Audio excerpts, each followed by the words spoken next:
జిల్లా కేంద్రంతో పాటు మున్సిపల్ కేంద్రాలలో, డెస్క్లలో, ప్రధాన పత్రికల్లో పనిచేసే ప్రతి జర్నలిస్టుకు అక్రిడిటేషన్ కార్డులు ఇప్పించేందుకు చర్యలు తీసుకుంటామని రాష్ట్ర రోడ్లు, భవనాల శాఖ మంత్రి కోమటిరెడ్డి వెంకటరెడ్డి, శాసనమండలి చైర్మన్ గుత్తా సుఖేందర్ రెడ్డి అన్నారు. ఇందుకోసం సీఎం రేవంత్ రెడ్డితో మాట్లాడతామని తెలిపారు.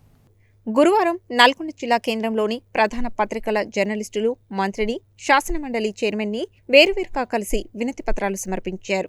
జిల్లా, మున్సిపల్ కేంద్రాల్లో పనిచేసే ప్రధాన పత్రికల రిపోర్టర్లకు, డెస్క్ జర్నలిస్టులకు, అసెంబ్లీ నియోజకవర్గ ఇన్ఛార్జి రిపోర్టర్లకి కొత్త జీవోతో అక్రిడిటేషన్లు రాని పరిస్థితిని ఈ సందర్భంగా మంత్రి, చైర్మన్కి వేరువేరుగా వివరించారు.